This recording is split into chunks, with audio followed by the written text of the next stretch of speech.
안녕하세요. 계획대로라면 지난달에 결혼식을 했어야 할 20대 후반의 여성입니다. 친구들한테는 창피해서 말도 못한 제가 파혼한 이야기를 해볼까 합니다. 저도 어딘가에는 털어놓아야 속이 후련할 것 같아서요. 결혼을 하려고 했던 남자친구와는 1년이 조금 넘게 연애를 했어요. 만난 시간이 그렇게 길지는 않았지만 술, 담배 안 하고 성실한 모습과 저를 항상 우선적으로 챙겨주는 게 참 좋아서 결혼을 결심하게 되었어요. 저희 부모님은 부동산 임대업을 하고 계세요. 그렇다고 해서 한 달에 몇 천씩 버는 그런 건 아니고 저를 포함한 세 식구 먹고 사는데 부족함이 없을 정도고요. 진작에 건물 믿고 놀 생각 말라는 아버지의 말씀이 있었기 때문에 대학을 졸업한 후에는 바로 취직을 하게 되었습니다. 여러 군데 지원했는데 중소기업 한 군데에서만 연락이 왔고 더 도전해볼까 고민하다가 다니면서 이직 준비를 해야겠다 결심하고 출근을 하기로 정했습니다. 입사 후 얼마 지나지 않았을 때예요. 제가 들고 다니던 가방들을 유심히 보던 한 여자 선배가 그것들 다 가짜냐고 좋아 보인다고 어디서 샀냐고 묻더군요. 어이가 없어서 부모님이 사주신 진짜라고 하니 부모님이 돈이 많냐고 또 시비를 걸어왔어요. 자꾸 신경을 긁어대니 저도 그냥 건물 몇 개 가지고 계신 건물주라고 했는데 그게 화가 되어 돌아올 줄은 몰랐네요. 이후로 동료 중 몇몇이 저더러 서민 체험하려고 일하냐며 비아냥거리더니 툭하면 저더러 밥 사라 술 사라 그러더군요. 한마디로 절 호구로 생각했던 거예요. 당시만 해도 처음 하는 사회생활에 거절도 잘못하는 성격이라 답답하게 당하기만 하다가 결국 회사 다니면서 이직은 포기하고 그만두고 1년을 더 준비해서 지금의 직장으로 옮기게 되었습니다. 이런 나름의 사정 때문에 개인적으로 틈만 나면 뭐 하나 뜯어먹으려 달라붙는 거지근성을 가지고 있는 사람도 엄청 싫어했고 남자친구가 부모님은 뭐 하시는 분들이냐 물었을 때도 저희 부모님이 여유가 있다는 사실 때문에 사람들이 저를 달리 보는 게 싫어서 그냥 조그맣게 장사를 하시고 계신다고 대충 둘러댔어요. 남자친구의 경우 연금으로 생활하시는 부모님과 2살 많은 누나가 있었어요. 연금이라고 해도 넉넉지가 않아서 대기업에 다니는 남자친구가 한 달에 얼마씩 보태고 있었습니다. 누나의 경우 첫 번째 결혼에 실패하고 지금은 혼자 아이를 키우고 있었고요. 결혼 이야기가 본격적으로 나오면서 남자친구와 저는 서로 재정 상태를 오픈하게 되었습니다. 남자친구는 4천만 원을 모아둔 상태였고 저는 3천만 원과 외제차 한 대가 있었어요. 이때도 저는 부모님의 건물에 대해서는 이야기하지 않았습니다.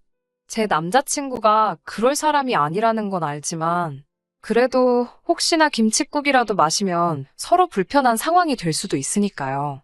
얼마 후 상견례 자리를 갖게 되었습니다. 저는 부모님께 절대로 건물에 대해서는 남자친구에게는 말하지 말아달라고 부탁을 드렸습니다. 저희 부모님은 제가 첫 직장에서 얼마나 마음고생을 했는지 옆에서 다 지켜보셨기에 제 마음을 이해해 주셨습니다. 남자친구 부모님이 초밥을 좋아하신다길래 유명한 일식집으로 약속을 잡았어요. 식사를 시작하면서 본격적으로 저희 결혼식과 집 문제, 그리고 혼수 예단 등은 어떻게 할 건지 이야기를 나누게 되었습니다. 시댁에서는 5천만 원까지 지원해 주실 수 있다고 하더라고요. 친정부모님도 그러면 똑같이 5천을 해주겠다고 하시면서 이참에 혼수도 반반하는 게 어떻겠냐고 물으셨어요. 그러자 남자친구 어머니께서 듣자하니 당신 아들이 모은 돈이 1,000만 원이 더 많더라며. 그러니까 혼수는 저희 쪽에서 하는 게 맞겠다고 하시더군요. 순간 좀 치사한 생각이 들었습니다. 그렇게 치면 저는 차가 있으니까요. 그렇다고 따지고 들 수는 없는 노릇이었는데 친정부모님께서 그럼 혼수는 저희가 하는 대신 예단은 생략하겠다 하시더군요. 남자친구 부모님은 뭔가 마음에 안 드시는 눈치긴 했지만 더는 말씀을 못하시고 알겠다 하셨습니다. 결혼식 비용의 경우 저희 부모님은 양가가 반반 부담하고 축의금은 저희가 다 갚기를 바라셨지만 시부모님은 축의금 들어온 걸로 해결하라고 하셨어요. 모든 것이 원만하게 흘러가고 있다고 생각했습니다. 하지만 생각지도 못한 곳에서 문제가 터질 줄은 몰랐네요. 양가 부모님이 1억이나 보태주시고 저희가 모은 돈도 적은 돈이 아닌데 그래도 서울에서 매매는커녕 전세 하나 구하기도 쉽지 않더라고요. 제가 너무 골머리를 앓고 있으니까 부모님께서 어차피 결혼하면 다 알게 될 텐데 뭘 그리 숨기냐며 그냥 남자친구에게 이야기하고 당신들 도움을 받으라 하셨습니다. 사실 저희 친정 부모님은 제가 건물주 딸이라는 걸 숨기는 게 더 웃기다고 생각하셨거든요. 무슨 재벌집 딸도 아닌데 숨기고 감추느냐고요. 진짜 돈 있는 사람들이 보면 비웃을 거라면서요. 하루는 남자친구와 데이트를 하려고 만난 날이었어요. 남자친구는 자기가 알아온 맛집이라며 저를 어떤 식당으로 데리고 갔는데 거긴 바로 저희 부모님이 소유하신 건물의 1층이었습니다. 남자친구는 이런 건물 하나만 있어도 평생 놀고 먹을 거라며 감탄을 금치 못하고 있었어요. 그 순간 왠지 지금이 사실을 말할 마지막 기회라고 느껴지더군요. 여태까지 남자친구를 속이고 있던 거나 마찬가지였으니 거짓말을 하고 있다고 마음 한구석 어딘가에서 죄책감까진 아니더라도 불편한 마음이 있었거든요.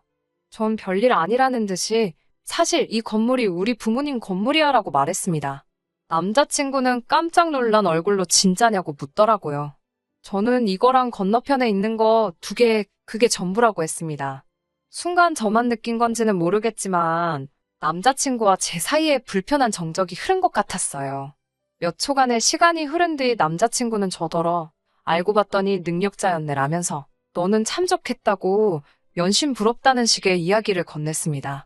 남자친구가 부럽다고는 말하지만 크게 놀라지도 않고 딱히 신경 쓰지 않는 것 같은 모습을 보이자 그때가 돼서야 마음이 살짝 놓이더라고요. 왜 진작에 말 안 했냐고 묻길래 제가 첫 직장에서 겪었던 일을 털어놓았습니다. 남자친구는 자격지심 있는 사람들이라 그런 거라며 원래 없는 사람들이 그런 게 더 심하다면서 자긴 집이 부자는 아니지만 대기업에 다니고 있으니 그런 거 없다고 걱정 말고 안심하라고 하더군요. 저도 그 말을 굳게 믿었고요. 며칠 뒤 생각지 못한 사람에게서 연락을 받았습니다. 남자친구의 어머니셨어요.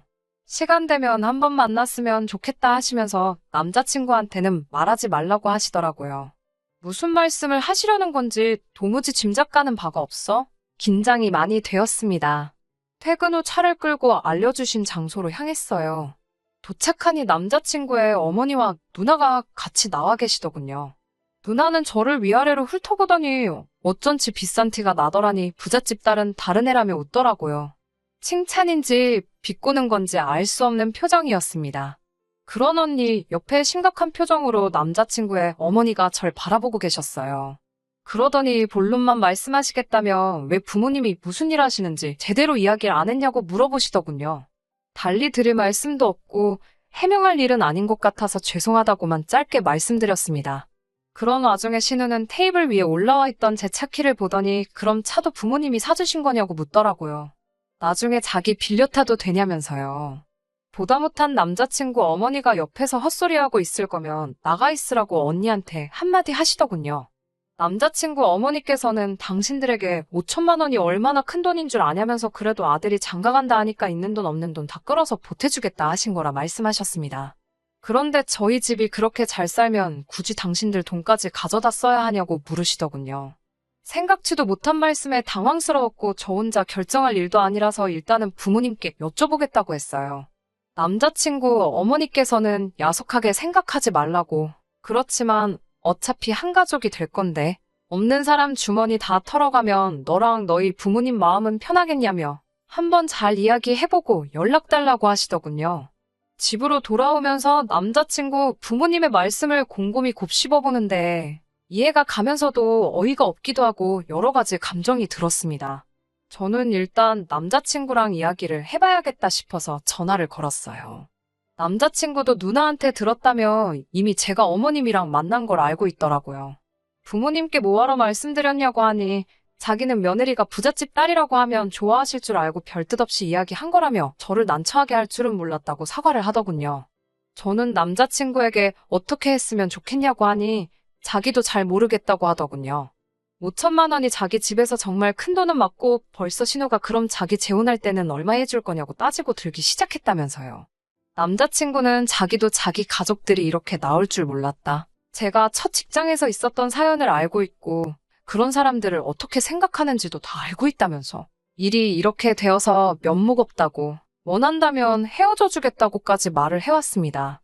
남자친구의 반응에 저도 고민이 많아졌어요. 아무리 남자친구의 가족들이 제가 제일 싫어하는 부류의 사람들이었지만 헤어져 주겠다고까지 말하는 남자친구를 보니 부모님이 하신 말씀대로 제가 무슨 재벌집 딸도 아닌데다가 사실 제 돈도 아닌 걸 가지고 유세 부리고 있는 게 아닌가 하는 생각마저 들었습니다. 그렇게 저 혼자 고민해봐야 결국 답도 안 나온다는 걸 깨닫고 이튿날 저는 부모님께 남자친구의 가족들과 있었던 일을 털어놓았습니다. 부모님은 걱정하지 말라며 오히려 잘 됐다고 하셨어요. 하나뿐인 딸 굳이 힘들게 결혼 생활 시작하는 거 보고 있기 딱 했다면서 이렇게 된 거 집은 당신들이 해주신다고 하셨습니다. 저는 서울 외곽의 작은 평수 아파트면 좋을 것 같다고 부탁드렸네요. 밤새 마음 졸였을 남자친구에게 빨리 이 기쁜 소식을 알려야겠다 싶어서 전화를 걸었습니다. 남자친구는 예상대로 정말 잘 됐다며 저에게 몇 번이고 고맙다고 하더라고요. 조만간 저희 부모님께 인사드리러 오겠다면서 자기는 정말 행운아인 것 같다고요. 행복해하는 남자친구의 모습을 보니 괜히 부모님이 뭐 하시는지 숨겨서 일을 더 복잡하게 만들었나 싶은 반성까지 할 뻔했습니다. 그런데 그날 오후 남자친구 어머니께서 또 전화를 걸어오셨어요. 이미 원하시는 대로 결론이 났으니 저도 이번엔 가벼운 마음으로 전화를 받았고요. 그런데 어머니께서는 한 번 더 만났으면 좋겠다 하셨습니다. 지난번과 같은 장소로 향했어요. 시어머니는 곰곰이 생각해보셨다며 또 다른 제안을 던지셨습니다. 생각해보니 5천만 원이 중요한 게 아니더래요. 당신들하고 신우 먹고 사는 게 해결만 되면 그깟 5천만 원이 돈이겠냐고 하시더군요. 저는 그게 무슨 소린지 처음에 제대로 알아듣지도 못했습니다. 시어머니는 저에게 왜 이렇게 말귀가 어둡냐며 답답해 하시더니 저희 부모님이 소유하신 건물에서 장사를 하게 해달라고 하시더군요. 저희 결혼에 보태주시려던 5천만 원을 보증금으로 낼 테니까 카페 같은 거 하나 하게 해달라 하시더군요. 황당한 제안에 뭐라 할 말이 없었습니다. 그건 안 될 것 같다고 하니까 저더러 네 건물도 아니고 네 부모 건물인데 왜 네가 안 된다고 하냐며 발끈하시더라고요. 제가 이건 부모님께 여쭤볼 가치도 없는 질문이라고 남자친구도 지금 이런 얘기 저한테 하시는 거 알고 있냐고 물었습니다. 그리고는 남자친구에게 전화를 걸어 지금 빨리 오라고 했어요. 약속 장소가 남자친구 회사에서 멀지 않은 곳이었거든요. 저와 어머님이 같이 있다고 해서인지 불이 나게 왔더군요. 방금 있었던 대화를 설명하려고 하니 남자친구 어머니께서 당신이 하신다며 저를 막으셨어요. 남자친구는 한참을 듣고만 있더니 저에게 말이 아예 안 되는 건 아니지 않냐고 되묻더라고요. 자기 가족들이 돈 벌 생계수단이 생기면 자기가 생활비를 도와주지 않아도 되고 그러면 우리도 돈을 더 빨리 모을 수 있지 않냐고요. 저는 결국 가방에 있던 노트랑 펜까지 꺼내서 숫자 계산을 하기 시작했습니다. 남자친구 어머님의 계산이 왜 가당치도 않은지 하나하나 조목조목 설명을 해야만 했어요. 그러자 남자친구 어머니께서 지금 자기를 가르치려 드는 거냐며 갑자기 테이블을 쾅 치시고는 별꼴을 다 보겠다고 소리를 치시더라고요. 남자친구도 저한테 이야기하는 방식이 잘못됐다며 아무리 그래도 어른이 물어보시면 한번 알아볼게요라고 대답하는 게 정상 아니냐고 하더군요. 알아볼 이유도 가치도 없다는 걸 내가 지금 설명하는 거 아니냐고 몇 번을 이야기해도 남자친구는 무조건 저희 부모님한테 안 될 땐 안 되더라도 한번 물어라도 보라고 하더군요. 물어보는 게 뭐 돈 드는 것도 아니지 않냐면서요. 자기 어머니가 예비며느리 될 사람 앞에서 이런 부탁을 하기까지도 얼마나 자존심이 상하셨겠냐면서 결정은 제가 아니라 저희 부모님이 하실 문제이니 꼭 물어보라고 말입니다. 지금 돌이켜 생각해보면 남자친구는 저희 부모님이 자기를 아주 잘 봐주셨다는 걸 알고 있었기 때문에 저희 부모님이 자기 편을 들어줄 거란 어떤 확신이 있었던 것 같습니다. 심지어 헤어지겠다고 나오던 당시에 저희 부모님께서 흔쾌히 집을 해주신다고까지 하셨으니 그 점을 어떻게든 이용해 보려는 건가 싶은 확신까지 들기도 했어요. 자기는 거지근성 그런 거 없다고 말해왔지만 이제 보니 누구보다 앞장서서 뭐 하나라도 더 빼먹을 게 없나 계산했던 거예요. 저는 남자친구에게 오빠 말대로 물어볼 테지만 후회하지 말라고 경고를 했어요. 이때 솔직히 마음속에서 이 결혼은 못할 수도 있겠다 싶었거든요.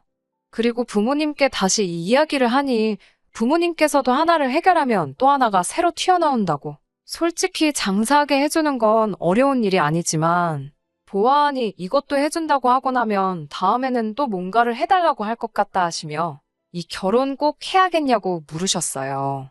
저도 정신적으로 지친 상황이었고, 이미 이젠 더 이상 남자친구가 저희 부모님이 가지고 계신 것에 아무 관심도 없는 게 아니라, 그걸로 어떻게 한몫 챙겨보려는 지 가족들과 한통속이라는 사실을 깨달았기에 더 이상 그 어떤 미련이 남아있지도 않았거든요. 그래서 부모님의 뜻 때문만이 아니라, 저도 이 결혼은 아무래도 아닌 것 같다고 그냥 안 하겠다고 했습니다. 부모님은 현명한 선택을 한 거라면 남자친구하고 잘 정리하라고 제 어깨를 다독여 주셨어요. 차마 남자친구를 마주하고 헤어지자 소리를 할 자신이 없어서 문자로 그냥 결혼은 없던 일로 하자고 보냈습니다. 그러자 남자친구가 많이 놀랬는지 당장 저희 집 앞으로 오겠다 하더라고요. 저는 그럴 필요 없다고 정나를 한 번 더 봐야겠다면 헤어지는 마당이지만 남자친구가 저를 찾아올 게 아니라 제가 직접 찾아가겠다고 했어요. 쉽게 정리할 수 있을 거라고 생각한 적은 없지만 이렇게 끝까지 저희 집까지 찾아오겠다며 매달리는 남자친구를 보니 남자친구는 어떻게든 제 마음을 다시 돌려 이 결혼을 성사시키고 싶어 한다는 느낌이 들었습니다. 어떻게든 제가 직접 단판을 짓지 않는 한 이 상황이 끝나지 않겠다는 확신이 들었어요. 다음날 남자친구 본가에 도착했는데 분위기가 남자친구 부모님이나 누나는 제가 헤어지자고 한 걸 모르는 것 같았습니다. 좋은 소식을 가지고 왔겠지라며 카페가 날까 식당이 날까 그런 소리들을 하고 있었으니까요. 왜 자기 가족들한테 미리 설명하지 않았는가 싶더라고요. 남자친구도 아주 눈치가 없는 사람이 아닌 이상 제가 파혼까지 선언하게 된 이유를 누구보다도 가장 잘 알고 있었을 텐데 말이죠. 만나서 이야기하면 내 마음을 돌릴 수 있다고 생각한 건지 한편으로는 아주 거만하다는 생각까지 들더군요. 자기들끼리 신이 나서 행복회로를 돌리고 있는 꼴을 보다 못한 제가 오늘 여기까지 찾아온 건 결혼은 없던 일로 하고 파혼하기 위해 찾아왔다는 사실을 말했습니다. 그러자 남자친구가 자기랑 얘기도 안 하고 오자마자 그 말부터 꺼내는 법이 어딨냐며 자기가 자기 가족들을 잘 설득해보겠다고 매달리더군요. 그제서야 상황 파악이 된 건지 남자친구 어머니께서는 혹시 상가해달라고 했던 것 때문에 그러는 거냐며 치사하고 더러워서 하란데도 이제 안 할 거라 하셨습니다. 안 해줄 거였으면 처음부터 안 된다고 하지 사람 잔뜩 기대하게 만들어 놓고 이게 다 뭐냐며 짜증을 내더라고요. 제가 언제 된다고 말한 적이 있냐고 어이가 없어서 되물었지만 남자친구 어머니는 제 말을 딱 잘라버리고 그냥 처음에 저희 부모님과 했던 약속대로 저희 집에서 집 사주고 혼수해오면 더 바라는 것 없이 결혼 허락할 테니까 파혼 같은 거 생각하지 말고 그냥 결혼하라고요. 그 와중에 멍청한 언니는 그래도 여자가 시집 오는데 예단은 해와야지 않겠냐며 보니까 신혼집도 작은 평수로 하는 것 같은데 혼수에 헛돈 쓰지 말고 자기한테 가방이라도 하나 사주면 안 되냐고 그러대요. 바로 방금 전에 파혼 선언을 하러 왔다고 똑똑하게 전했는데도 자기들 욕심에 파혼하게 된 거냐 미안하다 사과받고 싶은 마음까지도 없었지만 아주 두 사람이 분위기 파악도 못하고 번갈아 가면서 말도 안 되는 소리를 하고 있으니 이제는 어이가 없는 걸 떠나서 화까지 나기 시작하더라고요. 그래서 남자친구의 누나에게 이런 소리까지 하기 뭐하지만 왜 이혼을 당했는지 알 것 같다고 한마디 했어요. 그리고 어머님한테도 이 결혼을 어머님 허락받고 하는 게 아니고 제가 할지 말지 정하는 거라고. 그런데 보아하니 남자친구도 마찬가지고 어머님도 언니도 이 결혼을 빌미로 장사를 하고 싶어하는 사람들로밖에 보이지 않는다고. 저는 가족이 되고 싶어서 결혼을 결심한 것이지. 어디 저당 잡힌 것도 없이 등골만 쪽쪽 빨리는 호구가 되고 싶은 게 아니라고 딱 잘라 말했습니다. 장사를 하고 싶은 거면 적어도 구미가 당길 만한 동등한 조건을 제시해야지. 저나 저희 부모님이 아무것도 없이 있는 대로 퍼주기만 하는 자선사업가라고 생각하신 거면 큰 오산이라고. 저도 손해보는 장사는 하기 싫다고 말하고 앞으로 어떤 식으로든 연락하거나 저를 찾아오지 말아달라 한마디 더 쏘아붙이고 자리에서 일어났습니다.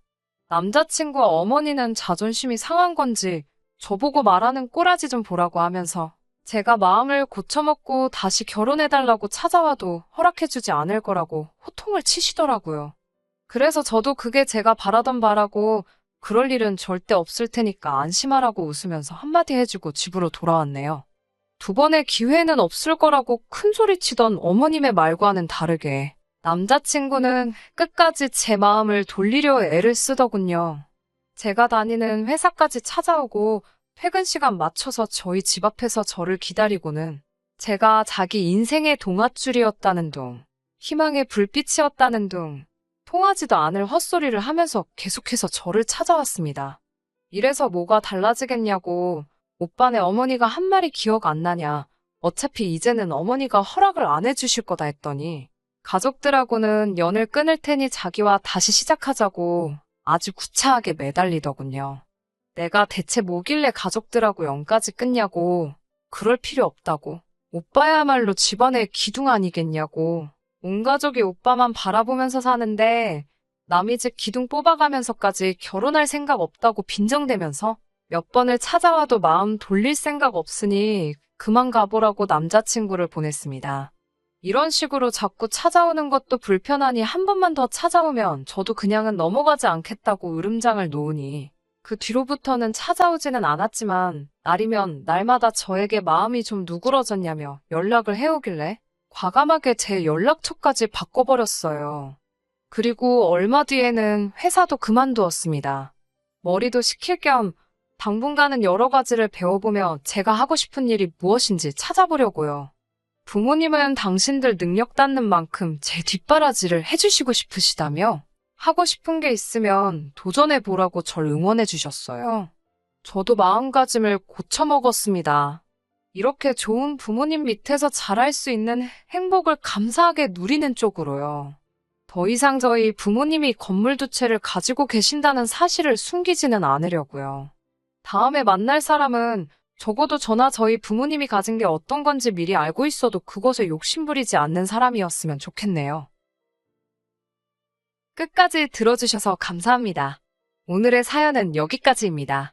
구독과 좋아요, 알람 설정 부탁드리고 더 좋은 사연으로 다시 찾아뵙겠습니다. 감사합니다.